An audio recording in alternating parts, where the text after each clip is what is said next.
Welcome to the Intellectual Freedom Podcast. Here we analyze politics, culture, technology, and society at large through the lens of critical thinking and open-mindedness, not demagoguery and partisan hyperbole. I'm Dr. David Hopkins, humanities professor, your host and guide. So without further delay, let's get started. I read a lot. It's part of my daily practice, daily ritual to read.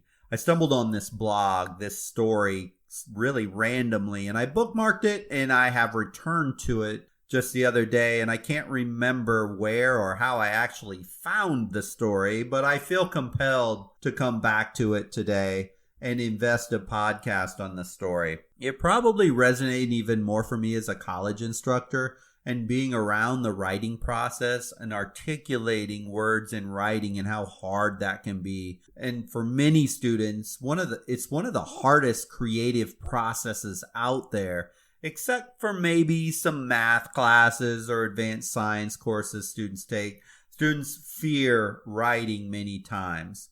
You can actually read the blog post that I'm referring to yourself. It's at John Clark III. That's johnclarkii.com. He has a number of books he's published on motivation and inspiration, and you may want to check it out. The title of the post that I'm referring to is simply, and I would say elegantly titled, She Tried. And it was probably the title that drew me in to read it in the first place. The read itself probably only take you about 5 minutes. And as a disclosure, I don't know Mr. Clark. I've never met him. I've never spoke to him, and I surely don't know his daughter, who was basically trying to complete an English class essay. And this is the person who authored this particular blog post. But as we move towards closing out this very difficult year of 2020, I think there are a couple key messages in this essay that are worthy of consideration and amplification that go far beyond just the words on paper. So again, you may want to check out his website and his work, or even read the post yourself at johnclarkthird.com. Here's what his daughter wrote. Let me cue up some background music while I read this thing. Write something uplifting. I know you can do it. Just try. Staring at my computer screen, I was astonished at this outrageous request. Was my teacher serious? We have to write something uplifting in the middle of a pandemic, racial injustice protests, reproductive rights crisis, and general nightmare that is our current world? Laughable, I figured. What's uplifting in this world? We've got people dying every day. How is anything about that uplifting? Hovering my fingers over my keyboard hesitantly, I couldn't even think of a place to start. Just try? Eventually, after zero progress, I got sick of the blaring white Google document in my face, so I switched tabs into my Spotify music application. Then it dawned on me. Where do I turn when the world seems to be in complete shambles? Where do I begin to express myself in times of trouble? Where do I go when my teacher gives me an unbelievable assignment that results in a massive headache? Music! Clicking play on one of my playlists immediately snapped my spirits up. A smile spread across my face as George Michael serenaded me through my laptop speaker. The world around, full of disaster and depression, faded away. I was invincible, as David Bowie sang to me, convincing me that maybe, just maybe, everything would be all right. Inspired, my fingers began dancing across my computer, typing out words faster than my brain could even comprehend. Dozens of typos and grammatical errors flashed on my screen as I did nothing but write, and that was okay. I wrote with a passion and a drive which I had never had before I listened to the music. I was trying. Amazed at how quickly everything came to light, I sat back, took my work in. How did I do that, man? Sure, I could send out a massive thank you to the Beatles or Rolling Stones, and while I'm truly grateful for them, they weren't the ones who got me to do that writing piece. They weren't the ones who motivated me to get this done. It was my teacher who told me to just try.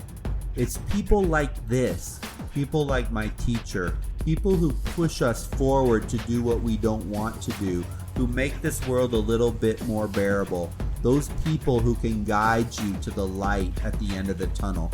If not that light themselves, and in times like this, nobody means more than somebody nudging you, inspiring you, and convincing you to just try.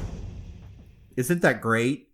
There are two salient points, two universal truths the writer articulated here of supreme importance in life for all of us. The first is we must never quit and just try. Just step in the arena and begin. And secondly, your power, my power, everybody's power to actively encourage and pick up and help others to move forward, to act, to persevere, has insane power, more than any of us ever appreciate in our daily lives. Here's the deal. Life is hard. There are things that just seem bigger than our ability to handle them. On the micro level, a young lady is asked to write about something uplifting in 2020, this dumpster fire of a year, when especially for younger kids and even college students, their life as they have known it is turned upside down. Life moved to online learning, social and sports events canceled or changed, graduations moved online, major holidays all screwed up, let alone just the stresses of politics, society, etc., etc., etc. I can just go on and on.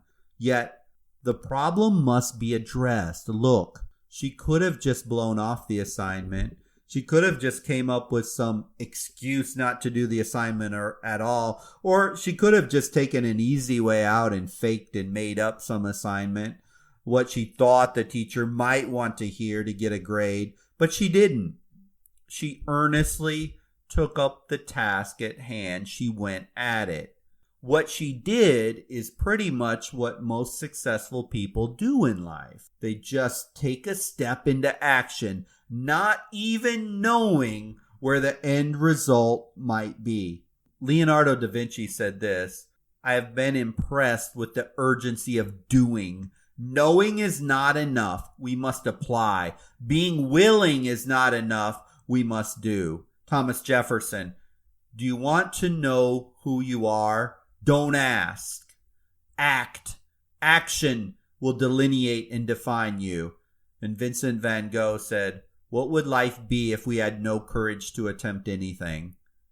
I ask you now, what is it that you need to do, that you have not done, that you know you should do, could do, must do? What is it? Have you had a dream to change careers? Do you have a relationship that is busted that needs fixed? Do you have an addiction that needs to be addressed? Are you not living healthy, eating bad food, the wrong foods? Are you overweight? Do you have a desire to pursue a creative talent? Do you need to be more spiritual? What is it? What is it? For this young lady, it was defined by a classroom assignment, but you have something too. You know it, as everyone always has something in them that they need to jump off the cliff and do it.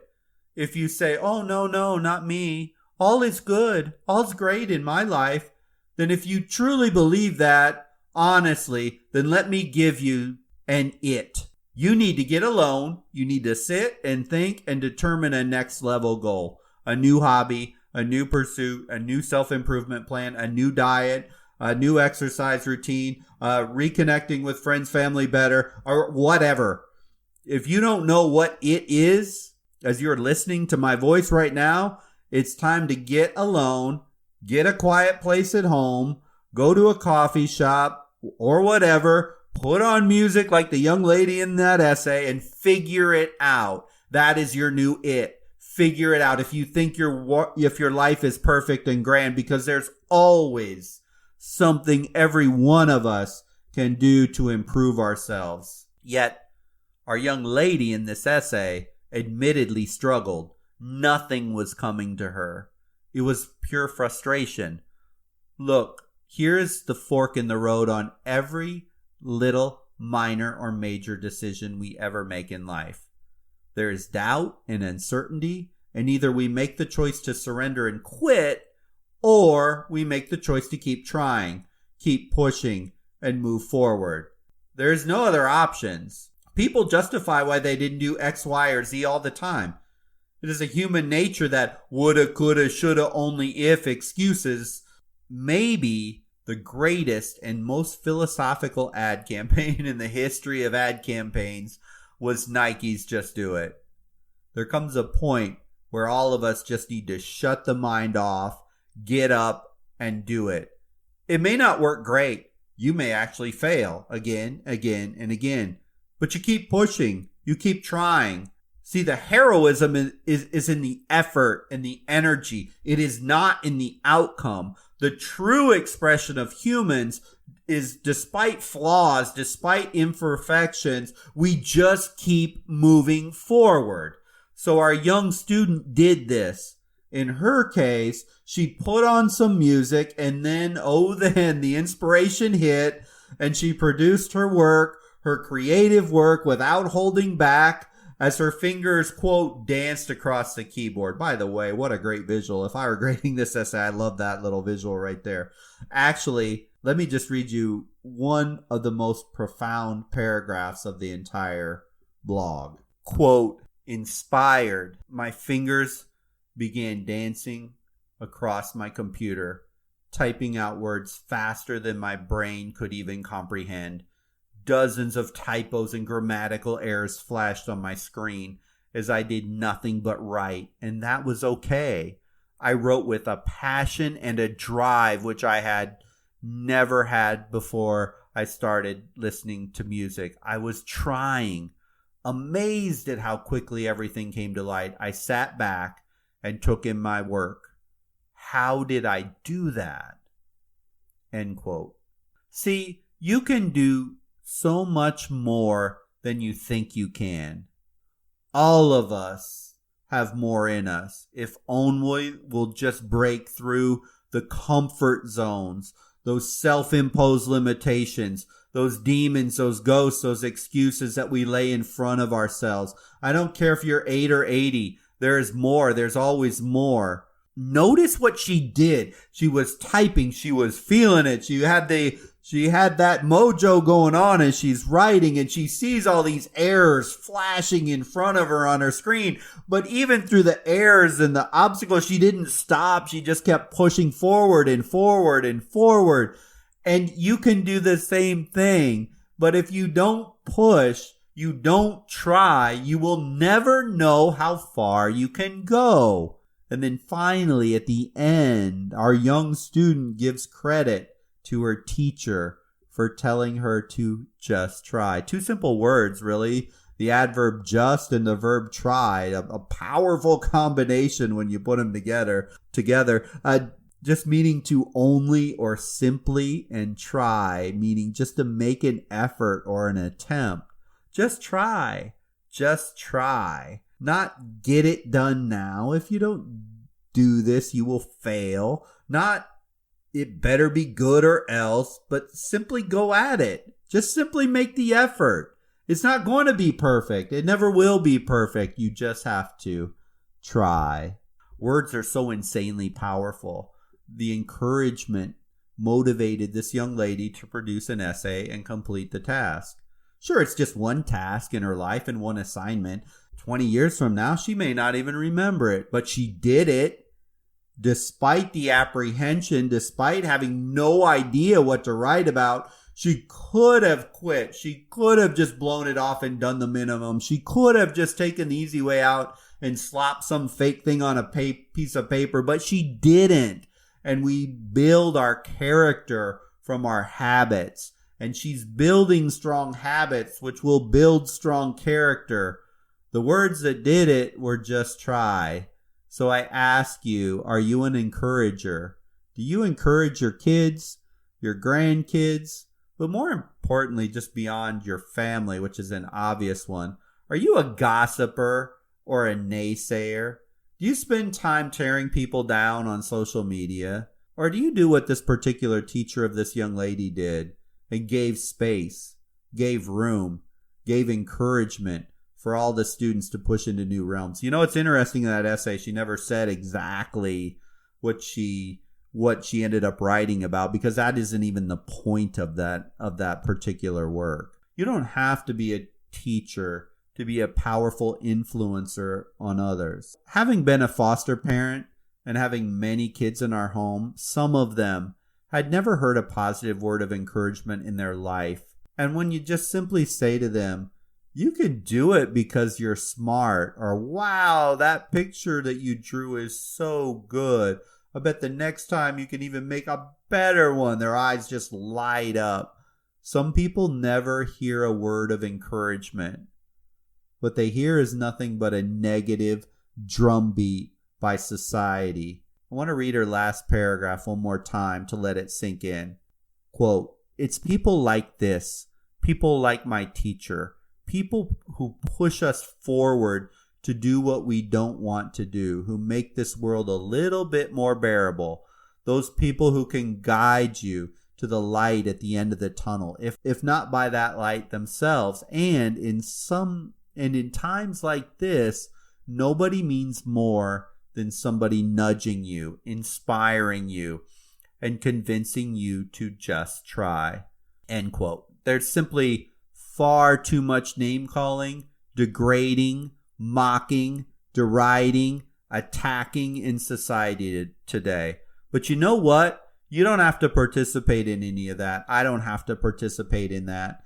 And what we really need is more and more people encouraging, being kind, being compassionate, being that voice of positivity. You have a sphere of influence, no matter who you are, to bring forth light, encouragement, and hope to other human beings whenever and however you can use it. I don't care if it's as simple as encouraging words on Facebook. Use it, as you don't know who or how you can influence, inspire, or encourage others to achieve something.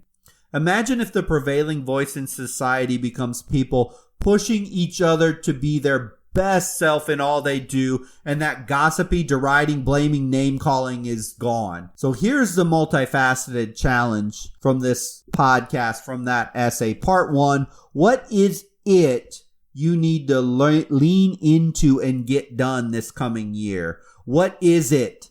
It probably isn't a student essay, although if you're in college, it may be working harder to fulfill whatever academic requirement. But if you're not in college, there's something for all of us. We just need to try. And part 2, challenge yourself that the words you speak from your mouth are positive words, encouraging words, uplifting words. And when we need to have a difficult conversation in difficult situations, which we do sometimes, we do it with language that isn't divisive and mean-spirited and name-calling, but rather it helps elevate and reconcile rather than to destroy.